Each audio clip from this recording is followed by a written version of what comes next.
The worshiping family. Apakah itu tentang saudara dan saya? Karena orang mendengar worship itu selalu dihubungkan dengan menyanyi.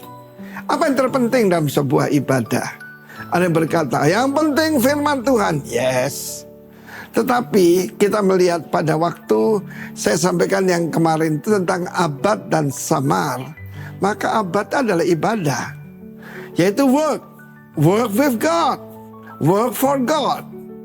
Kita melihat bagaimana sekarang Noah, yaitu seorang yang menggantikan Adam. Dan kita melihat bagaimana Noah dengan 3 putranya, dengan 4 istri mereka, cuma 8 orang. 8 nama Alkitab adalah permulaan yang baru, permulaan dari a new human race. Kita melihat bagaimana yang keturunan Kain semuanya habis. Tinggal keturunan yaitu daripada Adam. Dan kita melihat bagaimana selanjutnya mereka itu mendirikan mezbah. Ketika diselamatkan, banyak orang yang penting diselamatkan, Pak. Ketika keluar daripada bahtera itu, apa yang dilakukan oleh Nuh? Yang menyenangkan hati Tuhan, he built an altar. Jadi saya jawab saudara, persembahan sekarang diganti gampang dong, diganti dengan keuangan. Tapi Roma 12 menjelaskan, karena Noah memberikan yaitu clean animal, yaitu yang clean.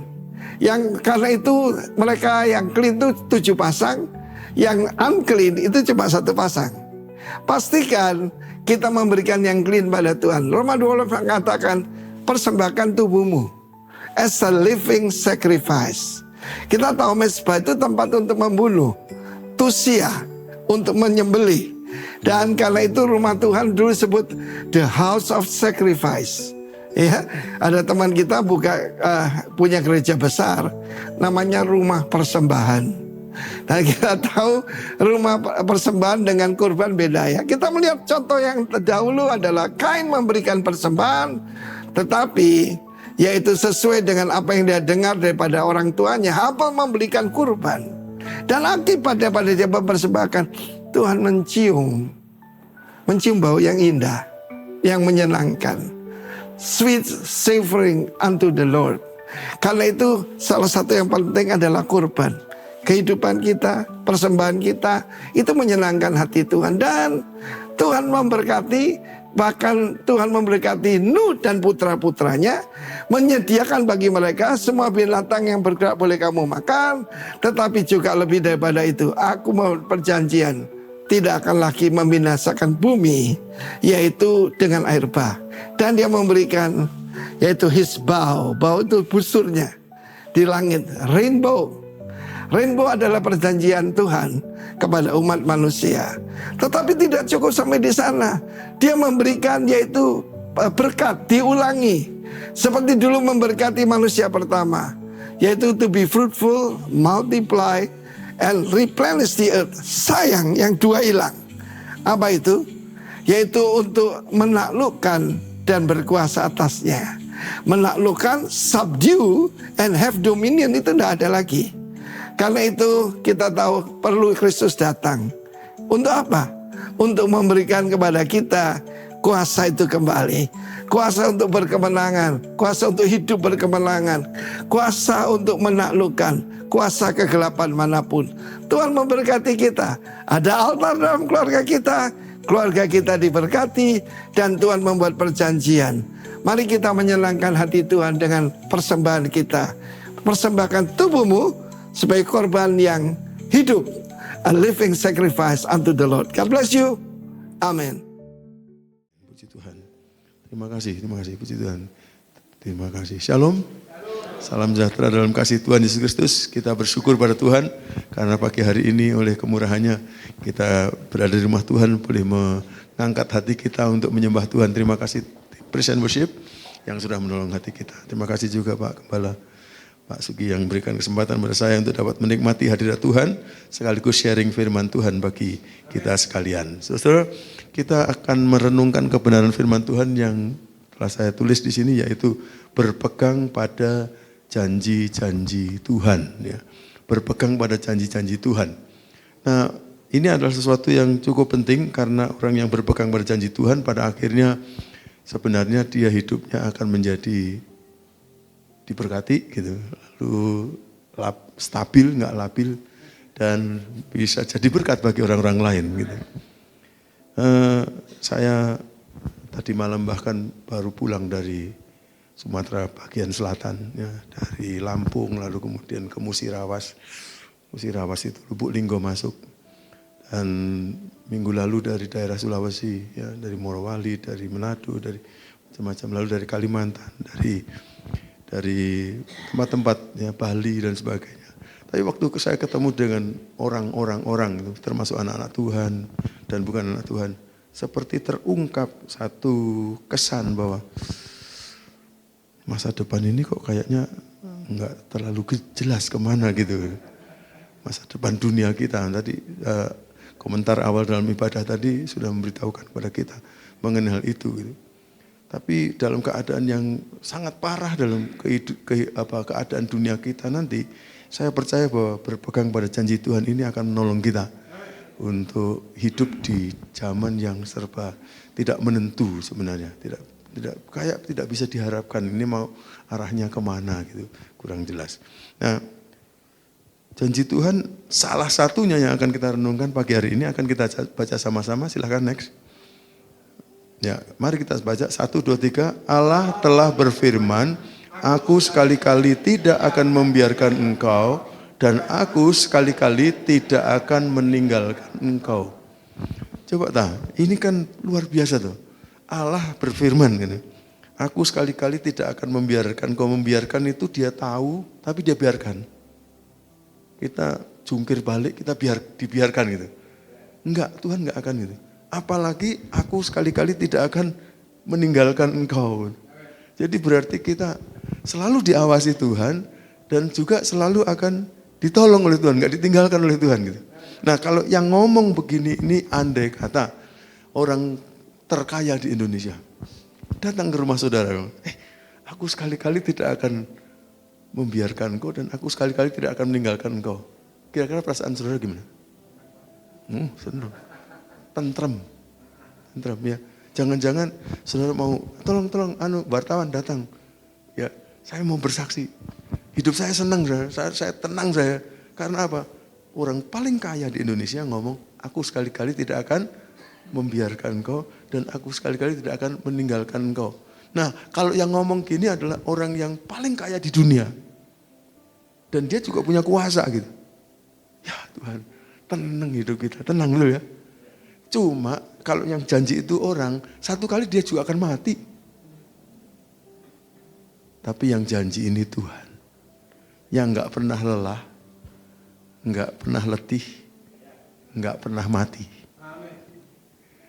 Aku sekali-kali tidak akan membiarkan engkau dan aku sekali-kali tidak akan meninggalkan engkau. Saya sih senang sekali menjadi anak Tuhan, dapat janji yang seperti ini. Nah, ini janji kan ditulis dalam kitab Ibrani, berarti terjadi kira-kira tahun 60 Masehi lah kira-kira. Nah, Tuhan Yesus menjelma jadi manusia tahun 0 Masehi. Nah, tapi sebelumnya dulu sebenarnya janji ini pernah diucapkan oleh Tuhan.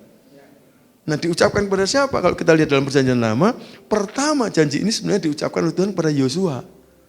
Waktu Yosua akan menggantikan kepemimpinan Musa, siapapun kalau jadi Yosua, pasti takutnya minta ampun.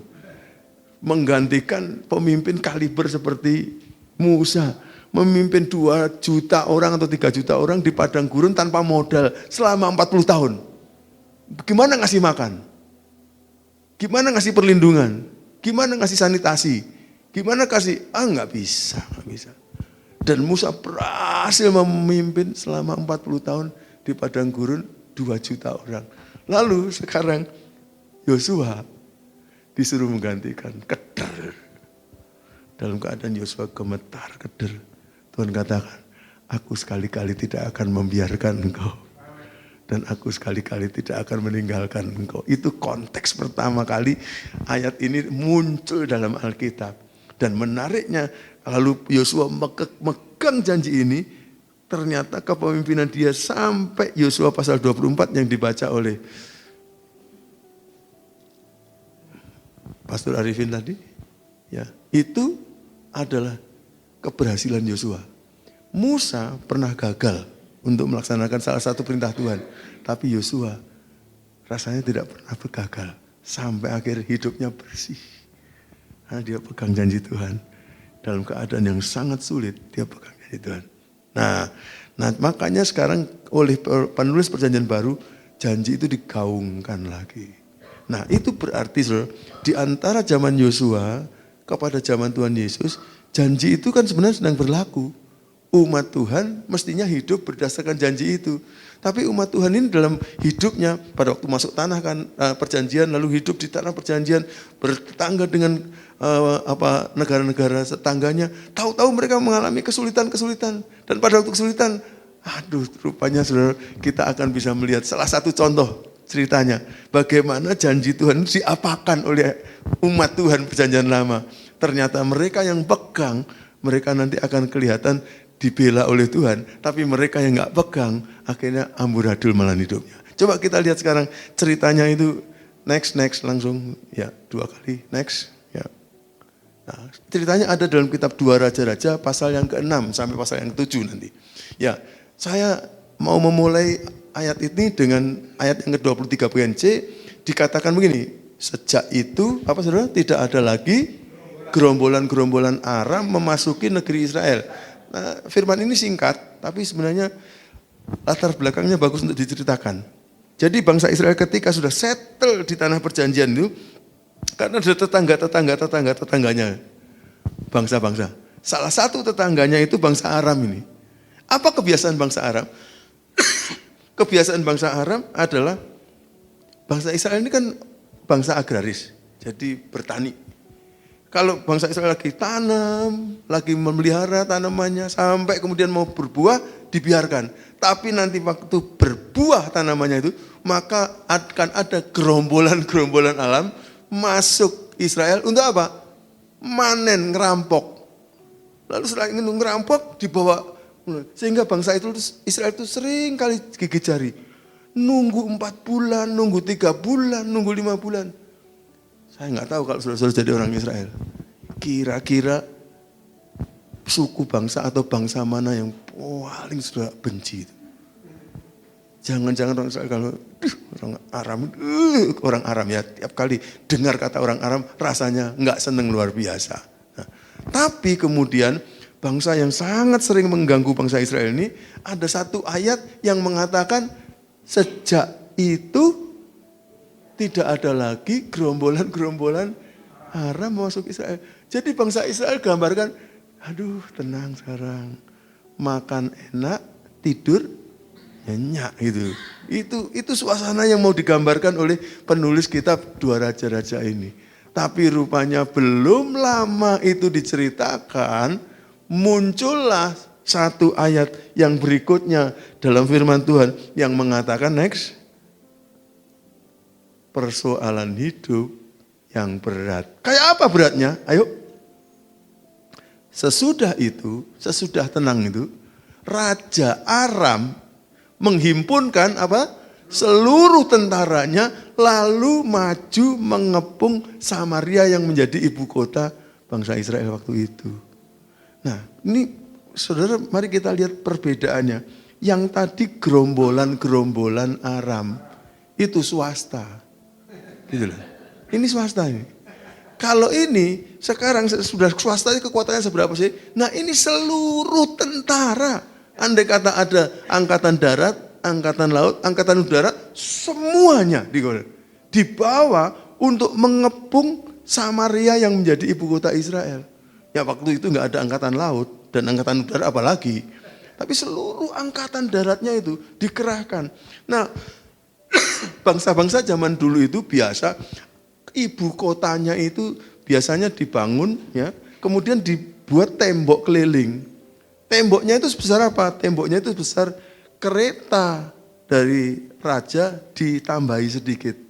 Dengan tujuan apa? Supaya raja itu tiap kali mau menilik kota, naik di tembok keliling kota itu, lalu kemudian naik di atas tembok itu pakai keretanya, memeriksa gitu. Begitu juga di Samaria ini. Dan pasti ada pintu gerbang untuk keluar, masuk atau keluar. Nah, tak anggap aja gini, Malang ini kayak kota Samaria. Ibu kotanya Israel pada waktu itu. Lalu kemudian berarti ada tembok keliling, ada pintu gerbang di ini apa? Kacuk ya, di Kacuk itu mau ke arah pakai saji ke Panjen gitu. Itu pintu gerbangnya Samaria umpamanya gitu. Nah, ini firman Tuhan menarik kalau kita baca seperti itu.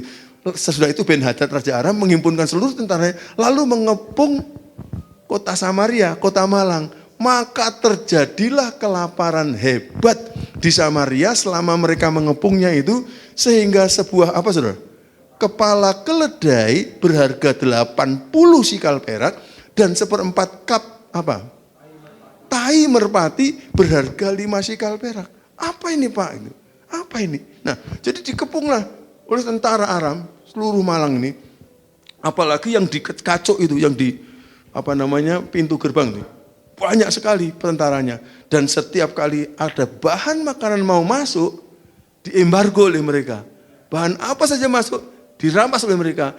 Emas mau masuk, dirampas oleh mereka. Perak masuk, dirampas oleh mereka. Dan mereka kemudian membuat kemah kira-kira dipakai saji gitu. Pakai saji.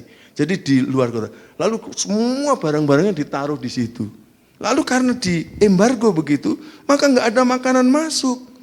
Sehingga orang-orang dalam kota ini jadi repot sekali, mau makan apa ini. Ojo meneh daging sapi, daging ayam, tahu tempe gak ono. Gitu. Bukan hanya itu saudara, di pasar-pasar akhirnya dijual ini kepala keledai. Apa kepala keledai? Kepala keledai kalau kita lihat di dalam naskah-naskah di dalam Taurat, itu termasuk makanan haram. Yang haram pun sampai dijual gitu loh kira-kira. Dan waktu dijual harganya 80 sikal perak. Itu berarti waktu dijual katakanlah misalnya satu kepala keledai 5 juta gitu. Ngerti ya? Ini yang halal sudah nggak ada. Yang haram regone mahal. Nah yang menarik ini ya 1/4 kap apa? Tai merpati lah di masa opo. Ada yang ibu-ibu di sini pernah oseng-oseng tai merpati gitu. Nah, kadang-kadang kita mikir, apa ya dimasak apa ini? Bukan, itu ternyata bukan langsung dimasak ya. Lalu saya sempat baca, rupanya di Thailand Selatan nggak jauh-jauh. Zaman-zaman sekarang aja itu. Ternyata menemukan bahwa tai merpati itu adalah jenis kotoran yang paling cepat untuk menumbuhkan jamur. Jadi bukan ya cepat-cepat ini yang misalnya ini tidak. Jadi menumbuhkan jamur supaya cepat dapat makanan lalu bisa dimakan. Tapi 1/4 kap aja harganya 750.000 gitu misalnya. Itu berarti aduh bagi orang Israel sudah persoalan yang berat sekali. Saya waktu mikir-mikir begitu, saya mikir di Indonesia itu belum pernah alami ini. Dulu masa saya kecil katanya ada orang-orang itu yang terpaksa harus sampai makan makanannya kuda itu. Tapi itu masih lebih baik daripada makan makanan yang haram tapi harganya mahal, betul? Bahkan sampai harus menumbuhkan jamur, repot seperti tadi. Dan saya kira itu kalau di Indonesia nggak akan pernah terjadi. Alasannya Pak, soalnya orang Indonesia makan segalanya ya. Gak ono sing haram gitu ya. Jadi sehingga akhirnya nggak akan jadi masalah. Saya mikir-mikir opo sih nggak pernah dimakan orang Indonesia sehingga sampai harus dijual di pasar tapi harganya mahal gitu loh. Ulet ya dimakan, kepompong ya dimakan, ya kan? Ular makan, kelelawar enak ya. Apa aja dimakan. Terus aku mikir, apa sih nggak tahu dimakan, tapi dijual pasar harganya mahal. Aku mikir umpamanya, ada pernah nggak sudah pernah mendengar orang makan coro, makan kecoa, ada nggak? Nggak ada ya. Nah jadi kalau enggak, ini kira-kira begitu, kecoa dijual di pasar, genggam gitu, harganya itu 1 juta, ngerti ya? Jadi kan akhirnya orang akan kelaparan luar biasa. Jadi kelaparan ini memang kelaparan yang hebat sebenarnya. hebat. Pada waktu di embargo itu tidak boleh masuk bahan makanan, bahkan kemudian mereka akhirnya termasuk menghalangi untuk segala macam hal dimasukkan ke dalam kota, akhirnya mereka mengalami yang hebat. Nah, mari kita akan lihat sekarang persoalan yang sangat hebat seperti ini, akhirnya orang-orang Israel sikapnya seperti apa. Next. Jadi ada sikap-sikap yang menurut saya tidak disarankan. Waktu saya membaca teks berikutnya, coba seperti apa teks berikutnya ngomong. Suatu kali ketika Raja Israel berjalan di atas tembok, mau ngeriksa kota, datanglah seorang perempuan mengadukan halnya kepada raja sambil berseru, tolonglah ya tuanku raja. Ayo next, cepat. Jawabnya raja kepada dia, jika Tuhan tidak menolong engkau, dengan apakah aku dapat menolong engkau? Dengan hasil pengirikan gandumkah? Atau hasil pemerasan anggurkah? Pertanyaan ini kalau dalam bahasa aslinya pertanyaan retoris. Anggur nggak ada, gandum sudah nggak ada. Terus dia katakan, tak tolong pakai apa? Pakai gandum tak? Pakai anggur tak? Ngerti saya? Nggak ada padahal sudah. Jadi sungguh luar biasa. Terus next, katakan kemudian bertanyalah raja kepada si perempuan itu. Ada apa sih perempuan? Maka jawab perempuan itu pada raja. Perempuan ini loh temanku ini berkata kepadaku begini. Berilah anakmu laki-laki supaya kita makan dia pada hari ini. Dan besok akan kita makan anakku laki-laki. Jadi kami memasak anakku dan memakan dia. Tetapi ketika aku berkata kepadanya pada hari berikutnya, sekarang berilah anakmu supaya kita makan dia. Maka perempuan ini menyembunyikan anaknya. Jadi dia rasa dibohongi, dia rasa diperlakukan tidak adil. Jadi kemarin waktu pulang dari persekutuan BPI gitu kan, kaum wanita mau pulang, meneyati masa opo gitu. Gak ono masa. Wis kamu kan duwe bayi satu. Iya kan ya duwe bayi yo. Yus, kalau gitu besok kita masak salah satu bayi kita. Bayi ini siapa sih? Bayimu sih yo gitu. Lalu akhirnya ngerti saudara ya? Bayinya dipotong. Nah ibu yang satu tadi kan menyaksikan waktu motong, aduh, dimasak, aduh. Terus mereka karena lapar terpaksa dimakan. Tapi karena dia melihat bayinya temennya itu pada waktu kemarin bayinya akhirnya dirangkul, dilindungi, hari berikutnya waktu mau dimasak. Nah ini ibu sudah kehilangan anaknya. Tak pikir-pikir apa ini, hati-hati loh. Orang kalau nggak pegang janji Tuhan, nggak hidup sesuai dengan firman Tuhan. Next, kita bisa jadi umat Tuhan yang kehilangan peri kemanusiaan. Saya itu kaget pada waktu saya membaca artikel. Ada satu artikel mengatakan begini, tidak pernah seekor binatang itu makan anak kandungnya sendiri. Nggak pernah. Kecuali dikatakan singa jantan atau harimau jantan. Pada waktu dia datang birahinya, lalu dia mau menggauli betina gitu. Lalu kemudian anaknya itu mengganggu dia, maka anak itu bisa diserang bahkan sampai dimakan. Saking nafsunya gitu. Tapi selain itu katanya, tidak ada binatang yang induknya makan anaknya. Lagi loh peri kebinatangannya kalah ya.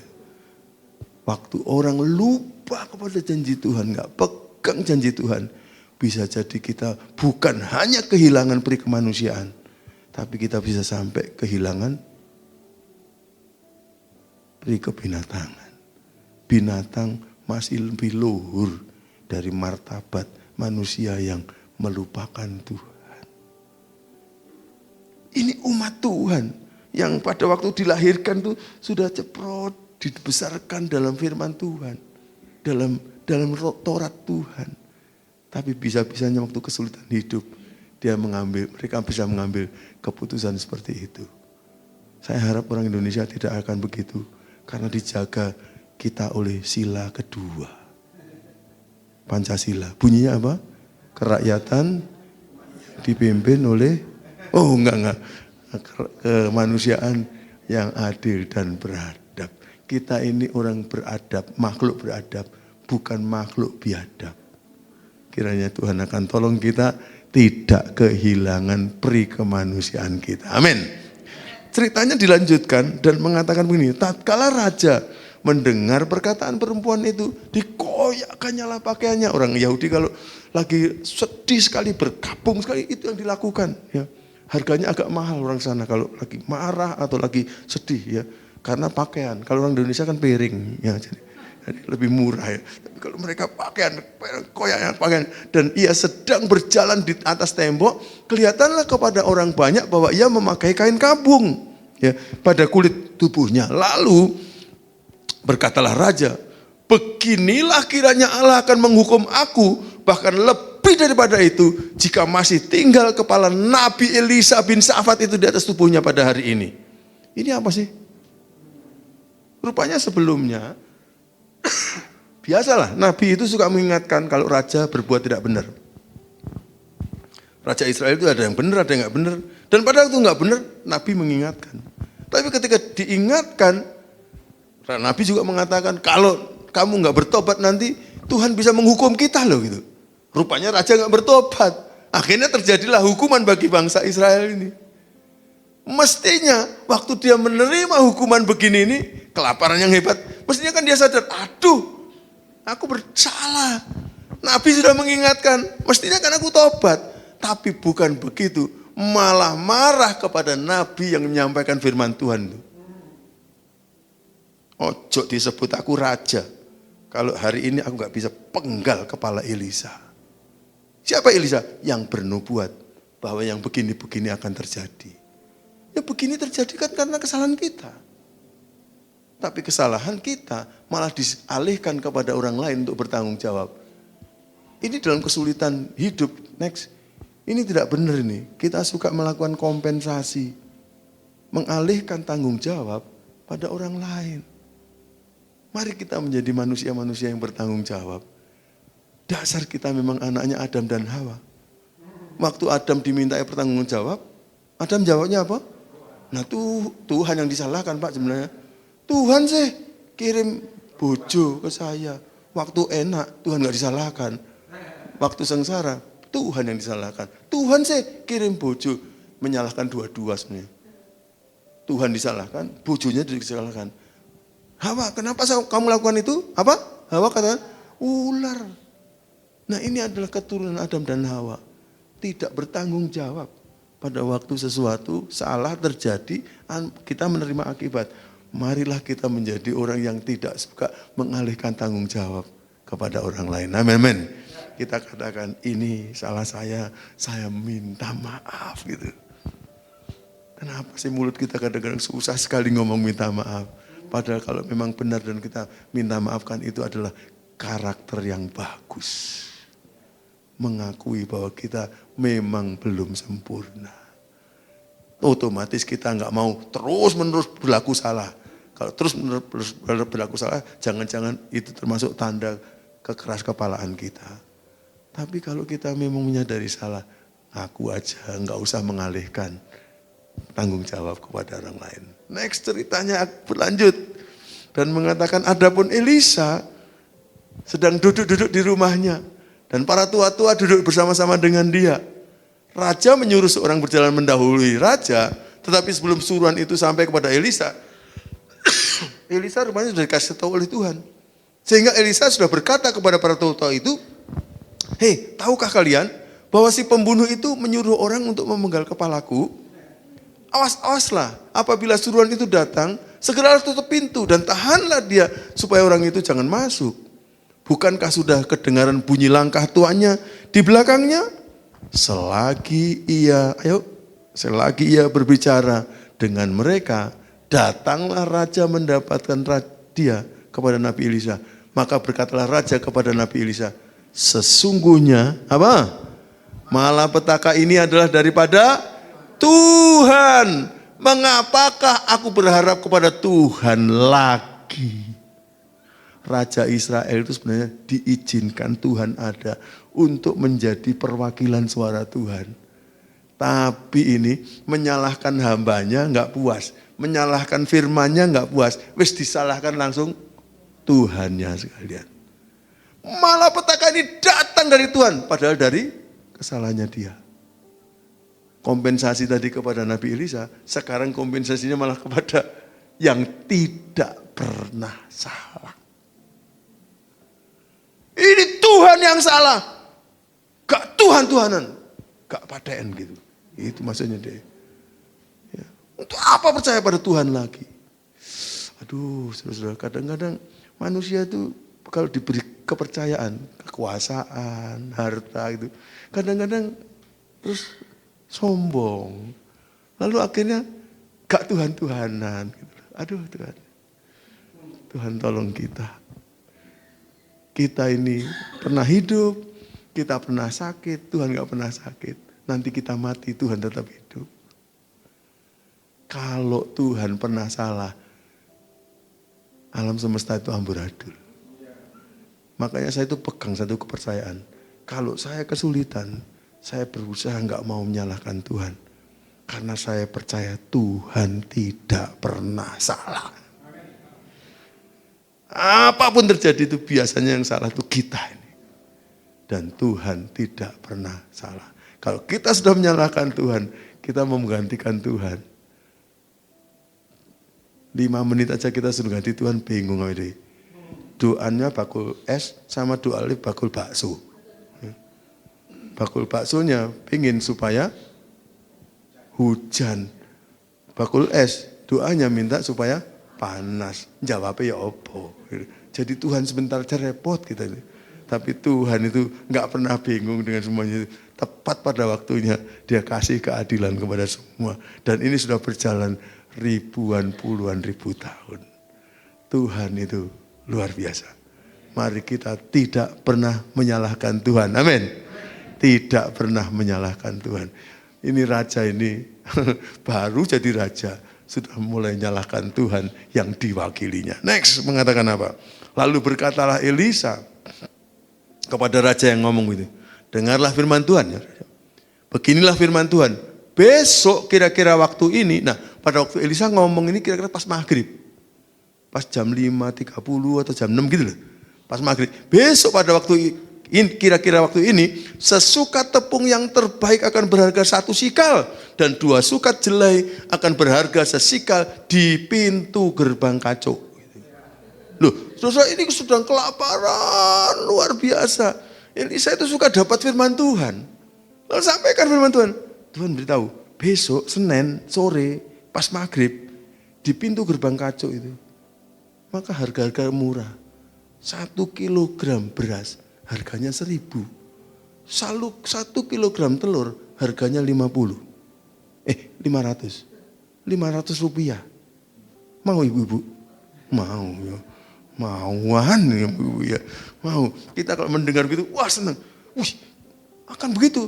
Nah makanya gara-gara dia ngomong begitu, maka akhirnya next, perwira raja yang menjadi ajudan raja ini pas pampresnya raja gitu ya, menjawab kepada abdi Allah itu katanya, hei, sekalipun Tuhan membuat tingkap-tingkap di langit, masakan hal itu mungkin terjadi? Ajudan raja ini nggak percaya terus melecehkan nubuatan itu. Jawab abdi Allah kepadanya, sesungguhnya engkau akan melihatnya besok dengan mata kepalamu sendiri, tapi tidak akan makan apa-apa daripadanya. Kita pernah pikir-pikir, kenapa ajudan raja itu ngomong gitu? Jangan lupa, dia tahu, walaupun ada kelaparan luar biasa di seluruh Israel, di istana masih tetap ada makanan. Enaknya gamblok sama raja, menjilat kepada raja. Tapi dia menjilat raja kebablasan. Next. Dia jilat kepada bos sampai menyakiti hati Tuhan. Mosok Tuhan bisa berbuat seperti itu. Melecehkan Tuhan. Kadang-kadang di dunia ini kita tergoda untuk begitu. Saking sulitnya kadang-kadang terus. Wah, perhitungan yang pendek-pendek begitu. Aku katakan, Wis raja ya wis. Nggak usah yang lain. Tapi termasuk Tuhan juga dileceh-lecehkan. Tuhan nggak kelihatan, raja yang kelihatan. Padahal raja itu kalau dipitet hidungnya sama Tuhan, tek, mati. Tuhan tidak bisa dipitet hidungnya sama raja. Dan hati-hati, maksud saya pada umumnya anak Tuhan harus baik dan setia kepada bos. Tapi apabila ada bos yang sudah mulai menentang kepada Tuhan, kita harus tahu bersikap memilih apa. Kita harus lebih takut kepada Tuhan daripada kepada manusia. Sehingga hidup kita akan kita jaga dalam kebenaran. Moga-moga Tuhan akan tolong kita. Kita akan terhindar dari banyak sikap anak-anak Tuhan, umat Tuhan pada waktu menghadapi kesulitan tadi. Yang pertama tadi apa? Kehilangan peri kemanusiaan. Orang sing nyatet rupanya ya. Yang kedua apa?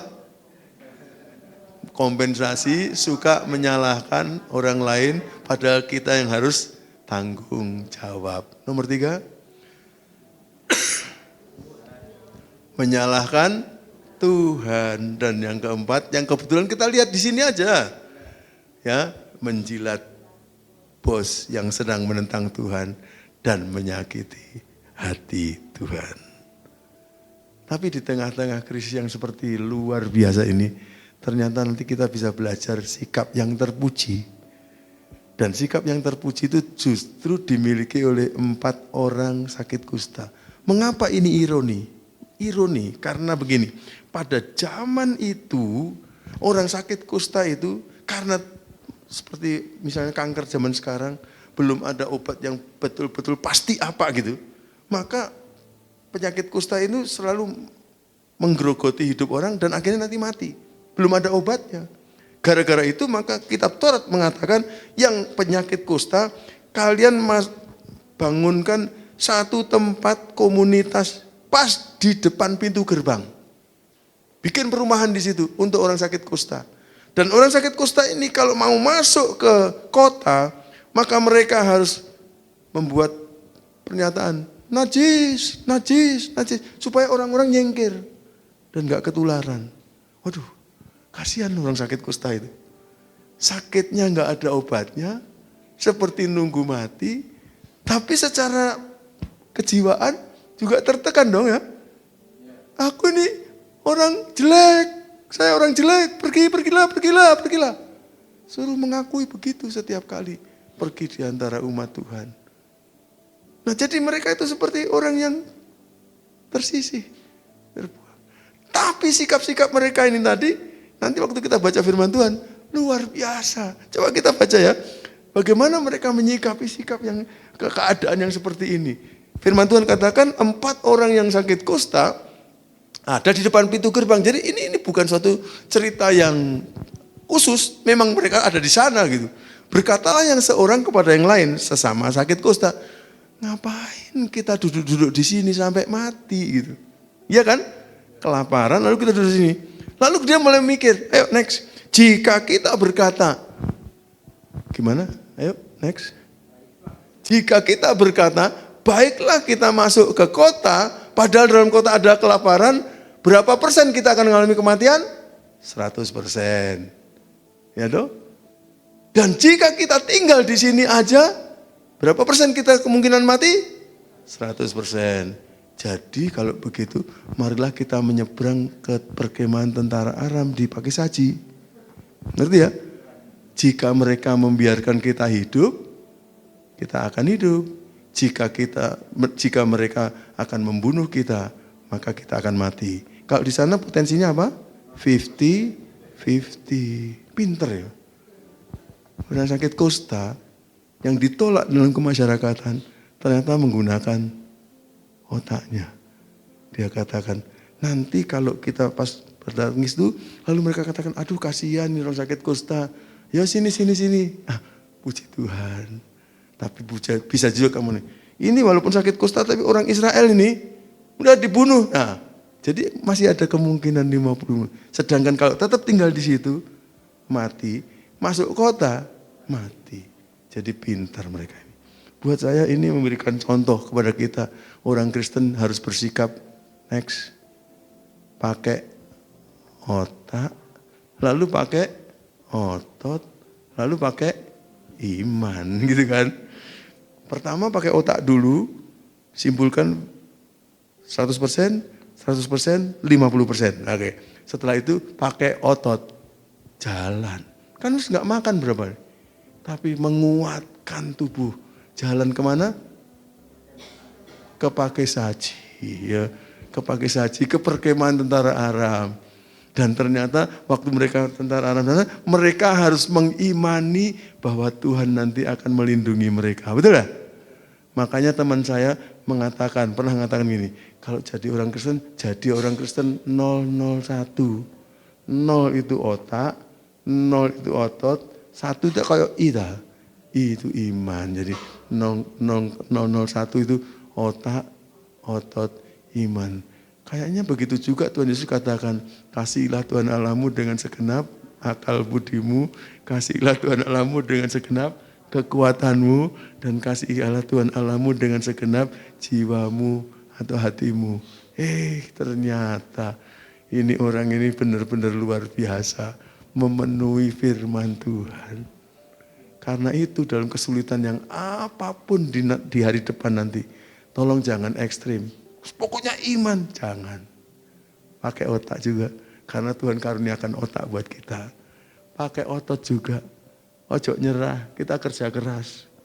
Tuhan pasti kasih berkat melalui itu. Tapi juga pakai iman, bahwa Tuhan yang akan mencukupkan. Nanti Tuhan akan cukupkan. Gitu. Ini orang Kristen yang paling sehat. Orang Kristen yang sangat ekstrim ke salah satu itu agak kurang sehat menurut saya. Harus gak usah kerja wis. Gitu aja kok dipikir-pikir. Iman itu. Aduh Tuhan. Kalau gitu kasihilah Tuhan Allahmu dengan segenap akal budimu, itu tempatnya di mana kalau begitu? Jangan dong. Janganlah. Firman Tuhan dengan jelas sekali memberi keseimbangan kok. Ayo kita jadi orang Kristen yang begitu. Jadi cerdas, kuat, dan beriman. Lalu itu bagus. Nah, rupanya Tuhan seperti mendengar percakapan itu, sehingga ada cerita ini selanjutnya. Lalu pada waktu senja, nah ini senja, ya, berarti Senin sore ya, bangkitlah mereka masuk ke tempat perkemahan tentara orang Aram. Di mana? Pakesaji, gitulah ya, Pakesaji. Tetapi ketika mereka sampai di pinggir perkemahan tentara orang Aram itu, apa? Tampaklah nggak ada orang di situ, nggak ada tentara. Lu kok bisa? Karena alasannya ini, sebab Tuhan telah membuat tentara Aram itu apa? Mendengar bunyi kereta, bunyi kuda, bunyi tentara yang besar, sehingga mereka menyimpulkan. Lalu kemudian berkata yang seorang benar, woi, sesungguhnya Raja Israel rupanya telah mengupah raja-raja orang Het. Ini adalah bangsa yang kekuatan perangnya luar biasa. Telah mengupah orang-orang Amerika gitu. Dan orang-orang Misraim, orang-orang Rusia gitu. Melawan kita supaya mereka akan menyerang kita. Gara-gara mendengar bunyi kereta, bunyi kuda, bunyi tentara besar.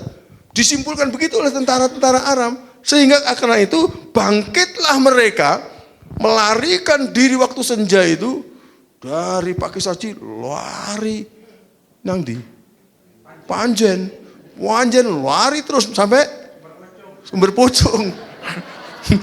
Ini bekas sopir kayak. Sopir kan pasan. Lalu sampai Sumber Pocong, habis Sumber Pocong samben Belingi sampai Blitar ini. Rupanya gara-gara mendengar itu, bangkitlah mereka melarikan diri waktu senja dengan meninggalkan apa? Kemah, kuda, keledai, serta perkemahan itu. Dengan begitu saja mereka melarikan diri menyelamatkan nyawanya. Lalu ketika orang-orang yang sakit kusta itu sampai ke pinggir perkemahan orang Aram di Pakesaji tadi, masuklah mereka ke dalam sebuah kemah. Lalu saudara pikirkan, makanannya anget atau wanyep? Anget atau adem? Anget. Baru dimasak oleh tentara yang bagian dapur.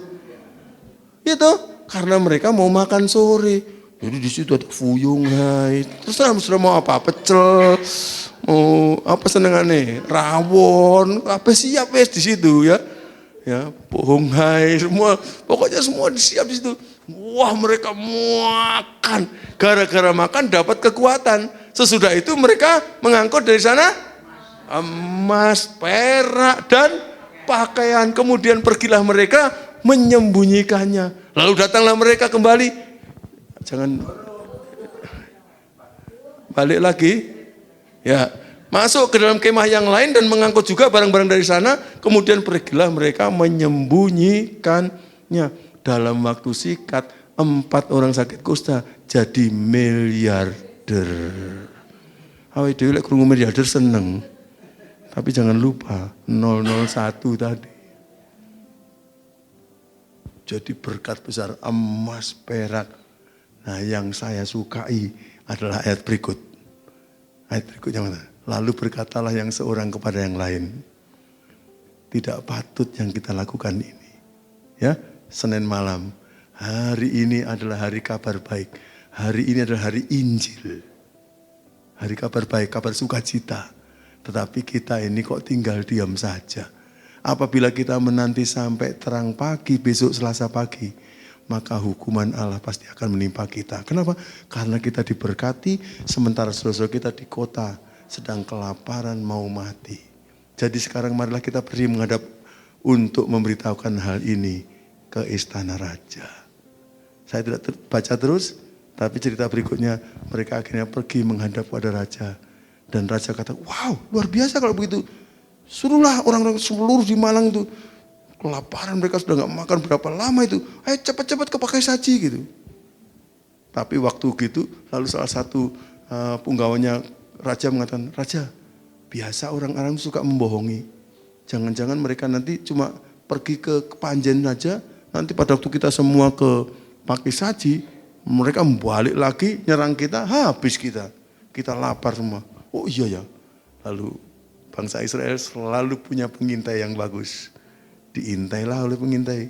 Ternyata waktu dilihat jejak-jejak kakinya, Panjen, Pocong, Karangkates, Samben, Welingi. Wah selewat kok Welingi nih. Diberitakan kepada istana raja. Lalu istana raja memberitahukan ke kota. Lalu akhirnya semua orang kota kelaparan. Orang lapar tuh gak mikir apa-apa. Betul kan? Pokoknya makan. Ya, akhirnya mereka keluar semua. Pas waktu itu perwira ajudan raja itu pas ditugaskan untuk ngatur di pintu gerbang. Lalu dia ngomong, ayo teratur. Lah wong luwe kok kon teratur. Orang lapar kok suruh teratur, nggak bisa. Langsung mereka akhirnya jalan terus nginjek dia mati. Benar kata Elisa, kamu besok akan menyaksikan berkat itu, tapi kamu nggak akan menikmatinya. Hati-hati. Kalau begitu menjilat bos sampai menyakiti hati Tuhan. Kita nggak mau lakukan itu. Luar biasa. Yang saya kagumi adalah orang sakit kusta ini. Udah sakit kusta, dianggap sampah masyarakat, tapi next. Mereka punya sifat luhur seperti Tuhan Yesus, yaitu murah hati. Kalau diberkati, jangan dipakai sendiri. Kalau diberkati, ingat teman, ingat saudara, ingat sebangsa. Sehingga akhirnya seluruh bangsa diberkati. Bagus ya? Orang 4 kaki kusta ini, saya senang sekali dengan mereka. Renungan terakhir, ini renungan saja. Saya itu suka mikir-mikir. Tadi firman Tuhan katakan bahwa orang-orang tentara Aram itu lari tunggang langgang. Karena apa? Mendengar bunyi. Apakah orang-orang Het dan orang-orang Mesir betul-betul ada? Enggak ada. Yang ada hanya bunyi. Bunyi kereta, bunyi kuda, bunyi tentara yang besar. Jadi waktu itu saya pikir-pikir, gimana ya, apa yang terjadi? Lalu saya mulai membayang-bayangkan, Tuhan melihat 4 orang sakit kusta ini, Tuhan senang luar biasa. Mereka pegang janji saya. Sementara raja tidak, ajudan raja tidak, orang-orang Israel umat Tuhan tidak. Ini ada 4 orang sakit kusta kok pegang janji saya. Saya mau hargai mereka karena mereka pegang janji saya. Dengan cara bagaimana? Malaikat kumpul.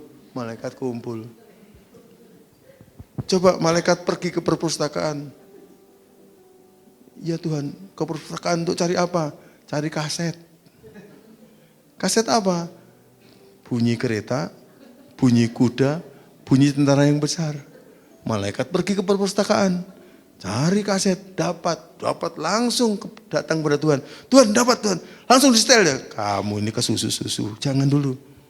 Saya kasih tahu instruksi berikutnya. Nanti kalian setel itu pada waktu yang sama. Di 3 tape recorder.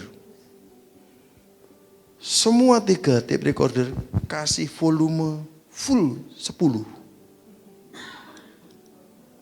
Tapi satu lagi, jangan keburu-buru, dengar yang terakhir. Tolong corongnya diarahkan ke pakai saji. Sudah ngerti maksudnya? Coba kalau itu ke arah ke Malang, sudah lapar, dengar bunyi kereta, bunyi kuda, bunyi tentara besar, banyak yang bunuh diri, ya toh?